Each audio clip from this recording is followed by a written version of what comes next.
Hello traders, date है आज की 17 मार्च। तो देख लेते हैं स्टॉक्स कल के लिए जो हम ट्रेड करेंगे एज ए इंट्राडे में।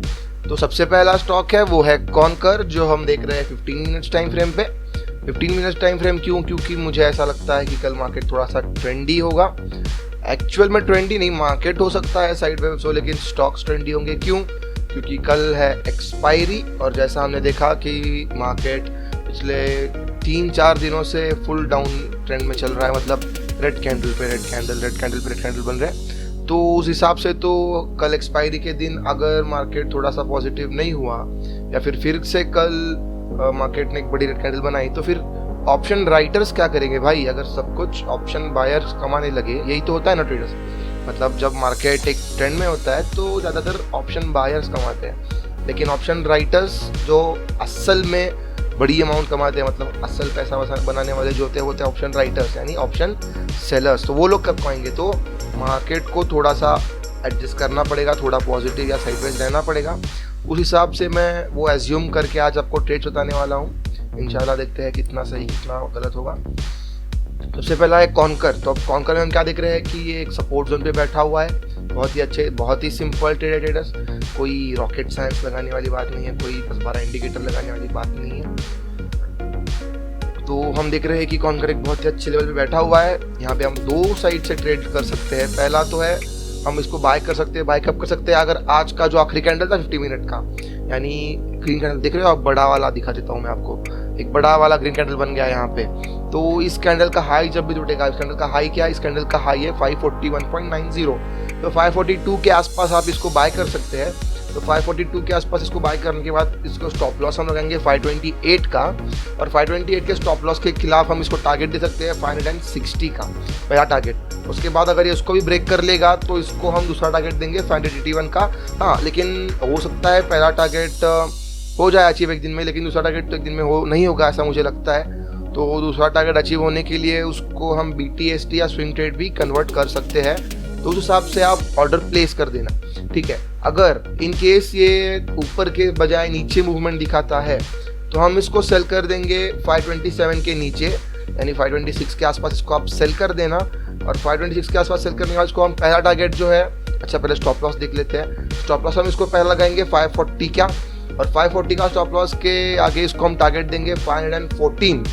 देखिए 540 मतलब 540 का स्टॉप लॉस और 514 का टारगेट पहला, और दूसरा टारगेट जो होगा वो होगा 495 का।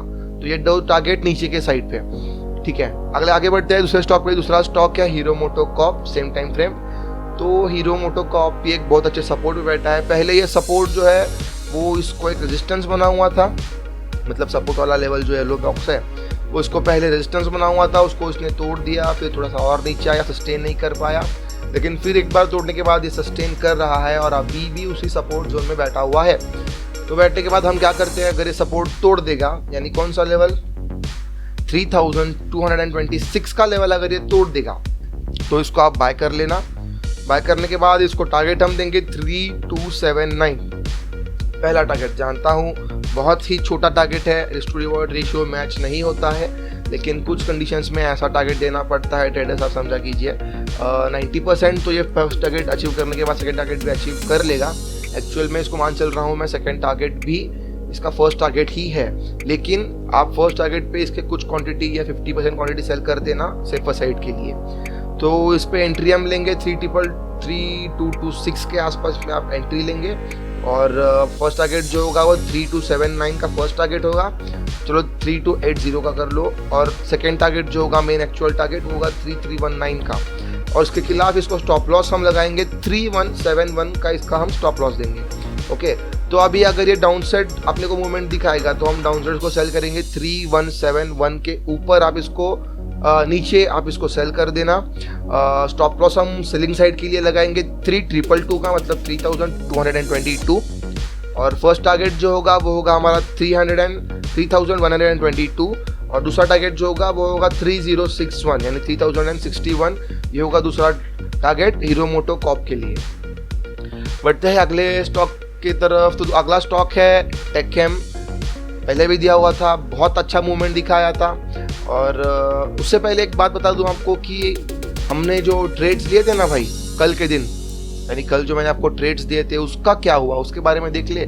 तो ये 3 ट्रेड्स थे जो आपको मैंने कल दिए थे, आप देख रहे हो, एक 1.88% से डाउन है, एक 3% से डाउन है और एक 2.5% मतलब लगभग 2.5% से डाउन है।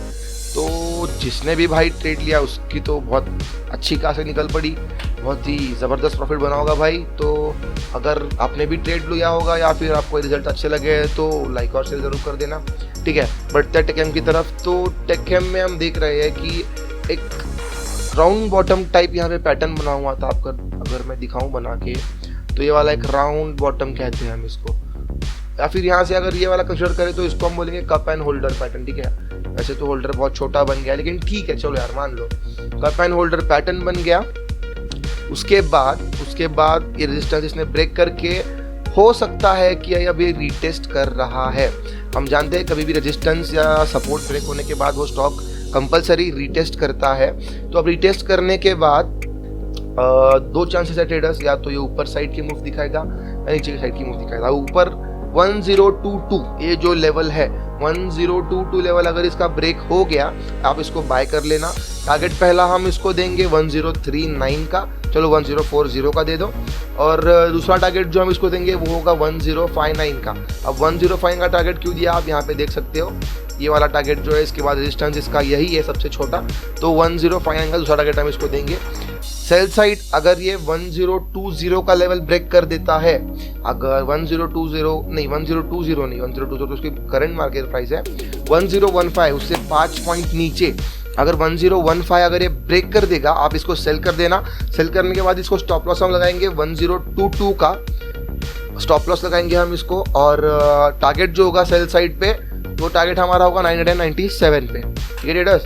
तो अभी और 2 स्टॉक बचे हैं। दूसरा जो है बजाज फाइनेंस, सेम ट्रिक है ट्रेडर्स। पहले ये स्टॉक इस जो येलो बॉक्स है मतलब इस जोन में रेजिस्टेंस फेस कर रहा था, लेकिन फिर इसने इसे तोड़ दिया और अब इसके ऊपर सपोर्ट ले रहा है सेम बॉक्स पे।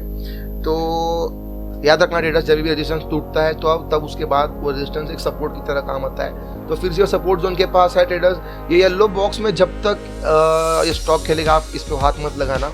लेकिन जैसे ही ये स्टॉक अगर 9491 का लेवल ब्रेक कर देगा या 9492 का लेवल ब्रेक कर देगा, ये वाला लेवल नहीं 942 नहीं 9552 का लेवल ब्रेक कर देगा तो आप इसको बाय कर लेना। स्टॉप लॉस हम इसको लगाएंगे 9283 का स्टॉप लॉस हम इसको लगाने चाहते हैं, और टारगेट इसके बदले में हम इसको देंगे 9964 का पहला टारगेट होगा, और दूसरा टारगेट जो होगा वो होगा 10225 10,225 का दूसरा टारगेट होगा। सेल साइड अगर ये 9275 का लेवल तोड़ देगा तो आप इसको सेल कर देना, बदले में इसको स्टॉप लॉस हम लगाएंगे 9512 का स्टॉप लॉस, और टारगेट जो इसको हम देंगे 8998 का टारगेट देंगे। एक टारगेट डाउन साइड, 2 टारगेट की ज़रूरत नहीं है। और अगर दूसरा टारगेट ले भी लेंगे तो इसको दूसरा टारगेट लगाएंगे हम इस लेवल्स का, यानी 8666 का दूसरा टारगेट सेल साइड में लगा देना। अब आखिरी स्टॉक जो है ट्रेडर्स वो है टीसीएस। अरे वाह वाह वाह, टीसीएस में क्या बन रहा है आप देख सकते हो ट्रेडर्स। पहले इसने एक राउंडेड बॉटम टाइप शेप बनाया, राउंडेड बॉटम टाइप शेप बना के इसने इसको तोड़ दिया रेजिस्टेंस लेवल को, एक ग्रीन बॉक्स को। फिर उसके बाद इसने एक अप मूव दिखाया, अप मूव दिखाने के बाद अब नीचे फिर से ये सपोर्ट लेवल पे आके अब ये ऊपर जा रहा है। लेकिन ऊपर कैसे जा रहा है आप एक बार देख लीजिए। ये एक ट्रायंगल बना रहा है ट्रेडर्स, मतलब ट्रायंगल कैसा ट्रायंगल आपको दिखाता हूँ मैं, 1 मिनट। हाँ, ये जो होता है ना इंक्लाइन ट्रायंगल है ना, ये वाला रेड का जो है, तो इसको कहते हैं हम इंक्लाइन ट्रायंगल, और इसकी प्रोबेबिलिटी बहुत ज़्यादा होती है कि ये ब्रेकआउट देगा नीचे के साइड पे, ठीक है। और एक कंफर्मेशन अगर देखें तो ये फ्लैग एंड पैटर्न जिसको हम बोलते हैं वो भी बना रहा है, मतलब ये देख रहे हो, ये इसका पोल एंड फ्लैग पैटर्न जो उसको हम कहते हैं, तो इसका ये पोल है और ये फ्लैग है।